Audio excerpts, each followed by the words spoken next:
informasi tentang upaya-upaya pencegahan penularan penyakit COVID-19. Beberapa kali kita selalu mengatakan bahwa penularan penyakit ini akan didasari oleh kontak dekat akibat cemaran droplet dari orang yang sakit kepada orang yang lain. Pada saat dia batuk, pada saat dia bersin. Kemudian juga cemaran dari droplet itu di sekitar kita, di barang-barang, di benda-benda yang akrab di sekitar kita, dan kemudian secara tidak sengaja disentuh oleh orang yang sehat, dan kemudian pindah ke tangan, kemudian tanpa disadari, kemudian memanipulasi sesuatu atau memakan tanpa didahului cuci tangan, sehingga kemudian masuk ke dalam saluran nafas. Oleh karena itu, sekali lagi saya mengingatkan kita semua untuk tetap melaksanakan upaya menjaga jarak pada saat kita melaksanakan kontak sosial. Jangan kurang dari 1 meter. Ini yang menjadi penting. Oleh karena itu, hindari kerumunan, hindari pertemuan-pertemuan yang menghadirkan banyak orang yang memiliki peluang untuk terjadinya penularan penyakit ini. Ini menjadi penting. Kita sadari bersama bahwa ada sebagian dari saudara-saudara yang tidak mungkin untuk meninggalkan rumah, yang tidak mungkin untuk bekerja dari rumah. Oleh karena itu, tetap berhati-hati di dalam kaitan ini. Kemudian pastikan kalau memang tidak perlu sama sekali untuk keluar dari rumah, lebih baik tidak keluar dari rumah. Data yang kita miliki dan data yang dimiliki secara global, memang pada kelompok usia muda memiliki daya tahan yang lebih baik dibanding dengan yang usia lebih lanjut. Namun harus dipastikan bahwa bukan berarti kelompok yang usia muda ini tidak bisa terkena. Bisa terkena dan tanpa gejala. Inilah yang kemudian menjadi salah satu faktor cepatnya penyebaran. Karena kita terkena tanpa gejala dan kemudian tidak melakukan isolasi diri. Problem inilah yang kemudian menjadi hal yang mendasar sehingga sebaran bisa menjadi semakin cepat. Apabila ini menular ke saudara-saudara kita yang usianya lebih tua dan rawan, maka ini akan menjadi permasalahan yang serius untuk keluarga kita. Oleh karena itu, meskipun masih merasa muda, masih merasa kuat, perhatikan betul bahwa kita bisa menjadi salah satu sumber penyebaran di dalam keluarga kita. Oleh karena itu, patuhi benar himbauan dari pemerintah untuk lebih banyak di rumah. Patuhi betul untuk kemudian semaksimal mungkin tidak keluar dari rumah. Ini yang menjadi penting di dalam kaitan dengan pencegahan. Kemudian pemerintah secara bersungguh-sungguh dan bekerja keras untuk mencoba melakukan pengendalian terhadap sebaran ini. Beberapa saat yang lalu sudah muncul kebijakan untuk melaksanakan pemeriksaan cepat, rapid test. Dan ini sudah kita laksanakan sejak kemarin sore di beberapa kecamatan di wilayah Jakarta Selatan. Kita akan melakukan ini secara luas di seluruh Indonesia pada kelompok yang berisiko. Oleh karena itu, rapid test, pemeriksaan cepat, akan kita sinergikan dengan kegiatan tracing pada kasus yang positif. Sebagai contoh yang dilaksanakan tadi malam, maka keluarga kasus positif yang kita rawat di rumah sakit, kita datangi ke rumahnya, dan seluruh yang ada di rumah itu kita lakukan tes. Demikian juga nanti akan kita lakukan pelacakan di tempat kerjanya.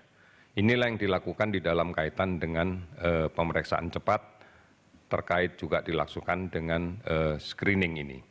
Tujuannya adalah sesegera mungkin kita menemukan kasus-kasus positif dan kemudian melakukan isolasi di tengah masyarakat supaya tidak menjadi penyebaran baru.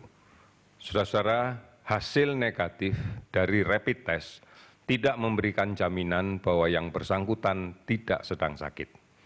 Bisa saja pada pemeriksaan ini didapatkan hasil negatif pada orang yang sudah terinfeksi oleh virus ini, tetapi respon serologi, respon imunitasnya belum muncul. Ini sering terjadi pada infeksi yang masih berada di bawah 7 hari atau 6 hari. Hasilnya pasti akan negatif. Oleh karena itu, ini akan diulang lagi untuk 6 hari atau 7 hari kemudian dengan pemeriksaan yang sama. Dan kita menginginkan siapapun, meskipun di dalam pemeriksaannya negatif, tidak kemudian merasa dirinya sehat. Tetap harus melaksanakan pembatasan, mengatur jarak dalam konteks berkomunikasi secara sosial. Oleh karena itu, pahami betul bahwa hasil negatif tidak memberikan garansi bahwa tidak sedang terinfeksi COVID-19. Ini yang harus kita mengerti bersama. Oleh karena itu, kebijakan terkait dengan mengatur, menjaga jarak, mengurangi aktivitas di luar, menghindari kerumunan dan sebagainya, tetap menjadi pilihan yang pertama. Kemudian, hasil positif pun juga akan kita tindak lanjuti. Karena belum tentu hasil yang positif ini membutuhkan rawatan di rumah sakit. Prinsipnya adalah isolasi. Isolasi yang kita kenal adalah isolasi perorangan, karantina perorangan, dan bisa juga dilaksanakan karantina rumah sakit. Manakala memang ada penyakit yang mengikuti atau ada keluhan-keluhan yang mengikuti yang membutuhkan layanan rawatan rumah sakit. Oleh karena itu, sekalipun hasilnya negatif, tidak boleh menganggap bahwa dirinya betul-betul sehat dan terbebas dari coronavirus disease 19. Bisa saja kalau saat ini negatif, dengan ketidakhati-hatian bisa saja tertular orang lain yang positif. Oleh karena itu ini menjadi penting untuk kita. Berikutnya, pemerintah juga sudah mulai mendatangkan obat yang secara evidence based, secara pengalaman digunakan oleh negara yang lain dan memberikan respon yang positif. Ini adalah obat yang akan segera kita datangkan dan salah satu obat itu sudah akrab kita ketahui yang kita sebut namanya kloroquine. Sekali lagi, kloroquine obat digunakan untuk penyembuhan, bukan untuk pencegahan. Oleh karena itu tidak perlu masyarakat kemudian menyimpan kloroquine, membeli kloroquine dan menyimpannya. Ingat, kloroquine adalah obat keras yang hanya bisa dibeli dengan menggunakan resep dokter. Oleh karena itu kami mohon tidak ada persepsi yang salah yang menganggap bahwa kloroquine adalah obat untuk mencegah infeksi COVID-19. Sehingga masyarakat tidak perlu berbondong-bondong untuk membeli dan menyimpannya di rumah. Karena ini adalah obat yang harus diberikan melalui resep dokter dan tentunya dengan pengawasan tenaga kesehatan. Ini yang menjadi penting untuk kita pahami bersama. Sehingga maka strategi yang sudah ditetapkan akan tetap komit kita jalankan, yaitu yang pertama pahami dan laksanakan dengan baik bagaimana mengatur jarak pada saat kita berinteraksi sosial bersama masyarakat yang lain. Di rumah saja, ini yang paling penting. Kurangi frekuensi untuk ketemu dengan orang lain, dan kemudian jaga jarak meskipun itu di dalam rumah. Ini yang pertama. Kemudian yang kedua, yakinlah bahwa prosedur isolasi sendiri di rumah, karantina di rumah, tidak memutuskan kita dengan jejaring untuk mendapatkan informasi dan berkonsultasi tentang penyakit ini. Sudah banyak unicorn yang disiapkan, ada call center di 119, ekstensi 9. Banyak unicorn yang kemudian bisa kita gunakan untuk berkonsultasi, diantaranya adalah Halodoc, Sehatpedia, dan Gojek. Kita menyiapkan banyak sekali ruang bagi saudara-saudara sekalian untuk bisa melaksanakan konsultasi seputar penyakit ini. Kemudian pemerintah juga menyiapkan penambahan tempat tidur bagi penderita COVID-19 yang memang terindikasi membutuhkan karantina rumah sakit dan layanan medis rumah sakit.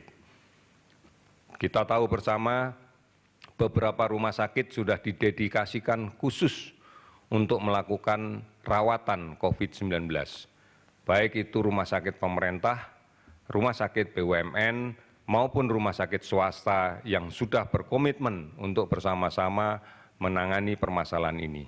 Tidak berapa lama lagi juga dari sektor swasta akan memberikan sumbangsihnya berupa penggunaan hotel yang seluruhnya nanti akan digunakan sebagai ruang isolasi rumah sakit untuk penanganan COVID-19. Kita juga sudah menyiapkan Wisma Atlet yang bisa digunakan untuk itu. Sudah barang tentu langkah yang dilakukan pemerintah pusat ini juga akan diikuti oleh pemerintah daerah. Oleh karena itu, yakinlah bahwa pemerintah bekerja, yakinlah bahwa pemerintah betul-betul menyiapkan semua sarana, semua kapasitasnya sepenuhnya untuk penanggulangan penyakit ini. Tujuan kita sama, yaitu SDM kita yang sehat. Ini menjadi kunci yang paling penting untuk kita. Oleh karena itu, semua sudah kita upayakan, bahkan pada hari ini kita pastikan sejak besok kita di Kementerian Kesehatan sudah menyiapkan masker bedah sebanyak 12 juta lebih, kemudian masker N95 lebih dari 81.000. Distribusi kita tetap mengacu pada sistem, kita akan mendorong ke Dinas Kesehatan Provinsi dan silakan end user, rumah sakit, klinik dan sebagainya yang membutuhkan ini mengajukan melalui Dinas Kesehatan Provinsi. Komitmen kita sudah kuat untuk ini dan kita pastikan bahwa masker ini sudah akan bisa kita gunakan bersama. Kemudian yang terakhir, saya akan menyampaikan update harian kasus konfirmasi positif COVID-19 dari tanggal 21 Maret pada saat ini sampai dengan hari ini. Ada penambahan kasus baru sebanyak 81 orang, sehingga total kasus adalah 450 orang.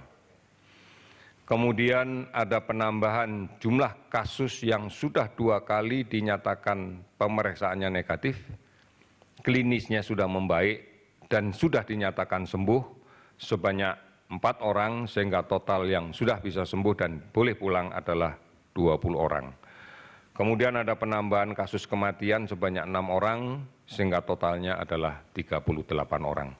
Seluruh data ini sudah kami berikan kepada semua kepala dinas provinsi dan kepala dinas provinsi sudah memberikan juga kepada rumah sakit di mana pasien ini dirawat.